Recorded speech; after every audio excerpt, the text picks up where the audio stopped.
5 U.S. politicians linked to Donald Trump's campaign have called for the immediate release of Simon Ekpa, currently detained in Kilomäki Correctional Center, Finland, for alleged terrorism-related offenses.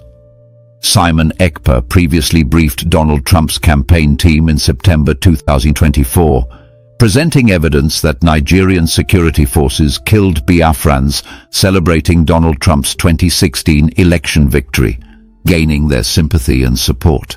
6 prominent Donald Trump associates, Roger Stone, Corey Lewandowski, Jason Miller, Hope Hicks, Katrina Pearson, and David Bossie, attended Simon Ekpa's presentation and vowed action against the Nigerian government's treatment of Donald Trump supporters. Simon Ekpa was reportedly the first international politician to endorse Donald Trump for the past U.S. elections, an endorsement noted by Wikipedia and acknowledged within Donald Trump's political circles. On November 21, 2024, Simon Ekpa and 4 others were arrested in Finland. By May 6, 2025, the 4 co-accused were released due to lack of evidence, while Simon Ekpa remained detained on separate charges. The U.S. Department of Justice, comprising Donald Trump-appointed attorneys, began investigating Simon Ekpa's case after receiving a formal complaint from Deputy Prime Minister of the United States of Biafra, Dr. Ngozi Orubueze. Allegations of human rights violations against Simon Ekpa and the unclear status of his 4 co-detainees led the U.S. State Department to express concern to Finland, with suspicions that some co-detainees may still be secretly detained or facing quiet deportation. Simon Ekpa's case has attracted international interest, including South Korean officials, due to their investments and ideological support for the United States of Biafra. Finland's courts have not publicly named any witnesses in Simon Ekpa's case, and reports suggest Simon Ekpa's social media activity is the main evidence against him. Meanwhile, extradition talks with Nigeria are stalled. Amid continued legal chaos, a factional lawsuit in Washington, D.C. involving Simon Ekpa's former appointees Amanda Biri and Elias Gerasulis accuses the Deputy Prime Minister of the United States of Biafra, Dr. Ngozi Orubueze, of illegal leadership, complicating the USB's international standing. It was a cold and tense morning in Kilomäki, the high-security correctional facility tucked away in southern Finland, where Simon Nyoku Ekpa had now spent over 7 months in custody. For many people in Nigeria, especially in the southeastern region, where calls for Biafra's independence had grown louder over the years, Simon Nyoku Ekpa's name carried more than just political weight. It carried emotion, frustration, history, and a defiance that reached far beyond African borders. But now, it was not only Nigerians or Biafrans speaking up, it was global voices. On this day, the entire world heard the echo of something massive. President Donald John Trump's inner circle, including some of the most notable figures in American politics, had spoken, and what they said was nothing short of earth-shaking. They demanded the immediate release of Simon Nyoku Ekpa. Simon Nyoku Ekpa had been arrested by Finnish authorities on November 21, 2024, along with 4 other individuals.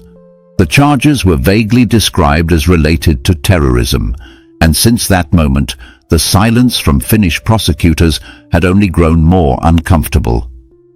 By early May of the following year, the 4 others arrested alongside Simon Nyoku Ekpa were released due to lack of evidence.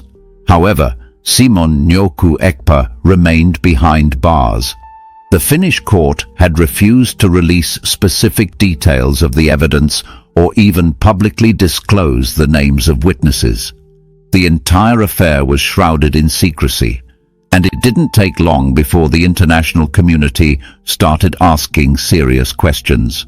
One of the loudest voices came from an unexpected quarter, the United States, particularly from 5 prominent politicians closely associated with the re-election campaign of Donald John Trump.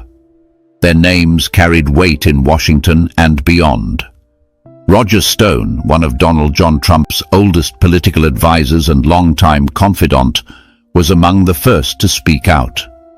Alongside him were Corey Lewandowski, who had served as Donald John Trump's campaign manager during the early stages of his first presidential run, Jason Miller, a communications strategist who had been instrumental in shaping Donald John Trump's online narrative, Hope Hicks, the former White House communications director, Katrina Pearson, one of the most vocal supporters of Donald John Trump from his campaign trail, and David Bossie, known for his role in Citizens United and for steering Donald John Trump's debate preparations. These were not casual observers, they were insiders, part of the very core of Donald John Trump's political machinery. What brought them together was not just a case of a foreign national imprisoned in Finland. It was deeper. It was personal. Simon Yoku Ekpa had flown to the United States and arranged a private briefing with these very members of Donald John Trump's campaign team. During that session, he did something that no other African political figure had dared to do in such a direct way. He presented documented evidence, including videos and eyewitness testimonies, showing how Nigerian security forces allegedly opened fire on peaceful Biafran civilians who were celebrating Donald John Trump's 2016 election victory. These were not protests or violent rallies. These were jubilant supporters who saw Donald John Trump's win as a beacon of hope for self-determination movements worldwide. Simon Yoku Ekpa's presentation left the room silent. For the first time, Donald John Trump's team realized the extent to which their political image had influenced events in faraway Africa. That briefing created a bond. According to many reports, it was during that same period that Donald John Trump and his close advisors began referring to Simon Yoku Ekpa as the first international politician to endorse Donald John Trump. That statement found its way into several political commentaries, and even Wikipedia noted it as a matter of record. Though the endorsement might have gone unnoticed in many mainstream circles, within Donald John Trump's sphere, it became a symbol of something larger, global loyalty to what they perceived as the fight for justice and sovereignty. When news broke that Simon Yoku Ekpa had been arrested in Finland under terrorism-related allegations, the reaction was swift. But it wasn't only political. The Deputy Prime Minister of the United States of Biafra, Dr. Ngozi Orubueze, who has become a household name among Biafrans in the diaspora, formally submitted a complaint to the United States Department of Justice. Dr. Ngozi Orubueze argued that Simon Yoku Ekpa was being persecuted for political reasons and that his arrest violated multiple aspects of international human rights. She further claimed that the Finnish government had failed to provide transparent legal processes and might be acting under pressure from external governments, particularly Nigeria. The United States Department of Justice, which still retained a number of Donald John Trump-appointed officials, took the complaint seriously. What started as an inquiry turned into a full-fledged investigation. Attorneys began reviewing the details, examining the evidence, or lack thereof, and making internal assessments about whether Finland had overstepped boundaries of international law. What troubled them most was the continued detention of Simon Yoku Ekpa, even after his co-accused were released, and the growing concern that some of them might still be under quiet surveillance or pending secret deportation. The U.S. State Department also joined in, quietly reaching out to Finnish officials for clarification. And while no public statement was issued at first, diplomatic murmurs indicated that Washington was watching very closely. Meanwhile, the case was gaining attention from South Korean lawmakers as well. The connection may seem unusual at first glance, but South Korea has growing ideological and technological partnerships with pro-Biafran communities abroad, especially because of a shared emphasis on national self-determination and democratic governance. Some South Korean business leaders had also invested in digital communication infrastructure for the Biafran movement and were reportedly concerned that Simon Nyoku Ekpa's incarceration might be a move to destabilize those ventures. One South Korean member of parliament was quoted anonymously saying that the world cannot turn its back on leaders of peaceful liberation movements simply because powerful nations feel uncomfortable. Back in Finland, things were becoming increasingly confusing. Legal experts, journalists, and political analysts were left to speculate about the real reasons behind Simon Nyoku Ekpa's continued detention. Since the court had not named any official witnesses and appeared to rely heavily on Simon Nyoku Ekpa's social media activities, mostly posts, videos, and political commentary, the case was widely seen as politically charged. In Finland, a country known for transparency and legal clarity, the lack of disclosure about Simon Nyoku Ekpa's charges raised serious questions about judicial independence. To complicate matters even further, an internal political crisis was beginning to unfold within the structure of the United States of Biafra, the de facto government in exile advocating for Biafran independence. In Washington, D.C., a lawsuit had been filed by Amanda Biri and Elias Gerasulis, two former appointees of Simon Nyoku Ekpa's government. They accused Dr. Ngozi Orabueze of assuming illegal leadership powers, while Simon Nyoku Ekpa remained detained in Finland. The lawsuit alleged that Dr. Ngozi Orabueze had bypassed internal procedures, dissolved advisory councils without due process, and attempted to centralize power within the USB diplomatic corps. Pending before a U.S. federal court, the internal dispute cast a shadow over the political unity of the Biafran movement abroad. Yet none of this seemed to slow the growing chorus demanding Simon Nyoku Ekpa's release. As July unfolded, protests broke out in front of the Finnish embassies in Washington, London, Johannesburg, Seoul, and even Oslo. Protesters held banners reading "Free Simon Now," "Justice for Biafra," and "Stop Political Prisoners in Finland." Videos circulated online showing demonstrators kneeling in prayer outside embassies, singing hymns and chanting slogans in both English and Igbo. Inside Kilimaki prison, Simon Nyoku Ekpa was reported to have been placed under strict solitary confinement for several weeks, with restricted phone privileges and no public visitation rights. Some reports claimed he had refused food at various intervals, initiating a hunger strike in protest of his unjust incarceration. His legal team, led by Finnish human rights attorney Markus Laakso, filed multiple applications for bail, but was denied on grounds that he posed a flight risk and could allegedly continue inciting unrest from outside. As all this was unfolding, Donald John Trump himself made a subtle but unmistakable move.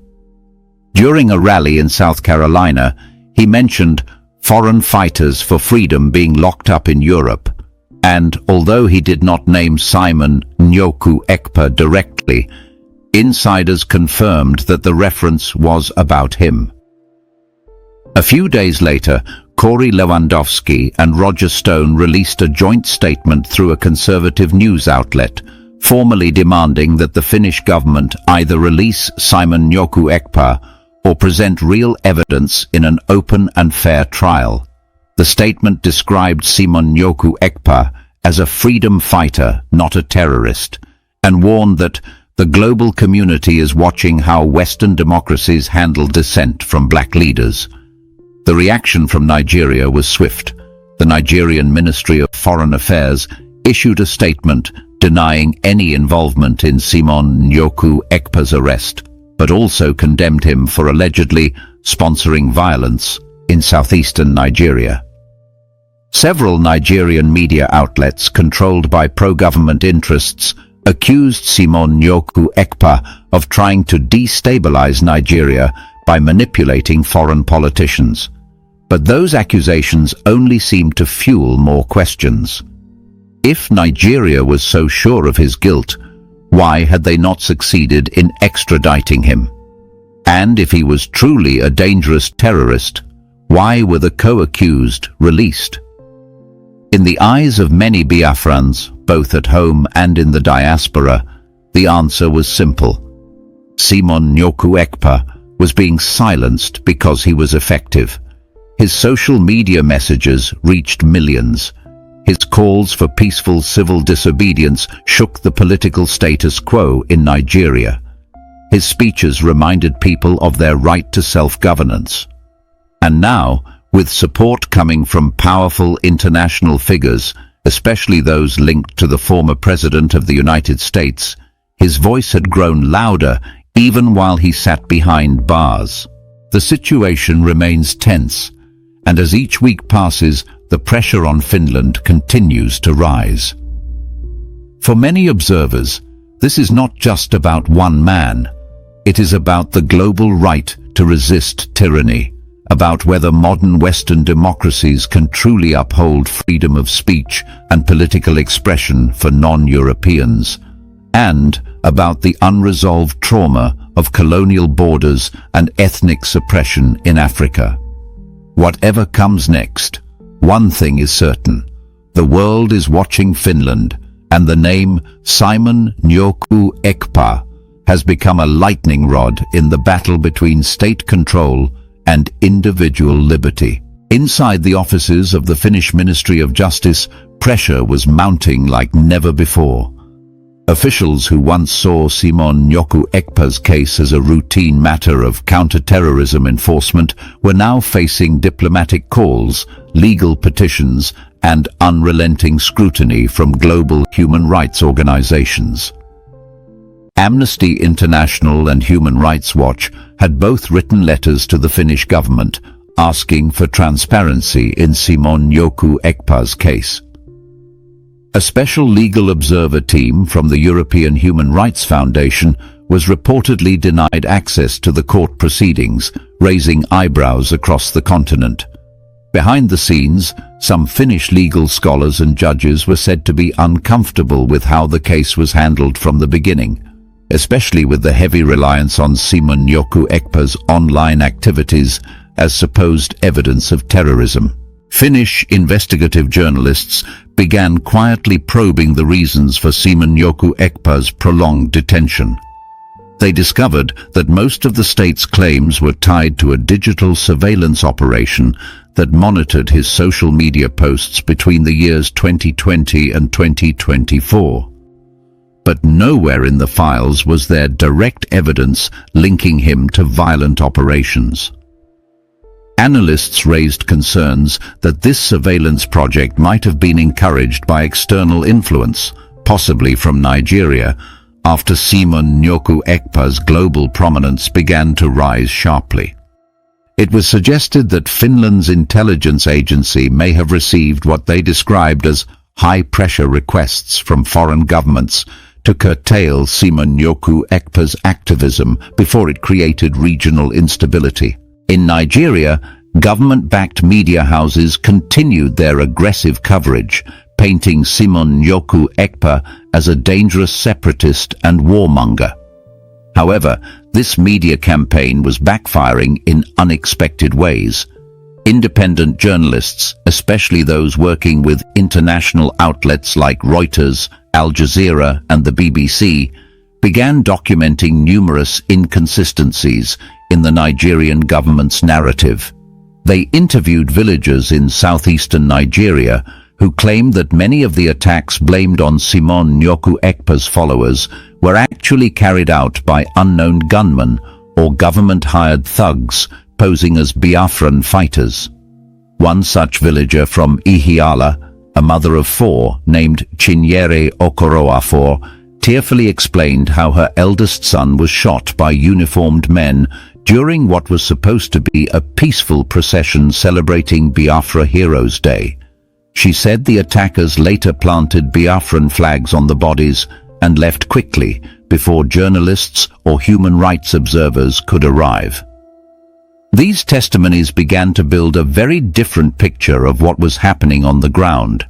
They revealed a complex web of misinformation, political sabotage, and covert operations that aimed to undermine legitimate calls for self-determination. In light of these findings, Simon Nyoku Ekpa's case stopped being viewed in isolation. It became a symbol, representing all political prisoners held without clear evidence, all movements branded as terrorism without due investigation, and all voices silenced by power structures afraid of dissent. Meanwhile, the United States of Biafra's internal legal dispute in Washington, D.C. continued to grow, drawing more attention than anticipated. During a preliminary hearing, Amanda Beery took the stand and provided a detailed account of her removal from office by Dr. Ngozi Orabueze.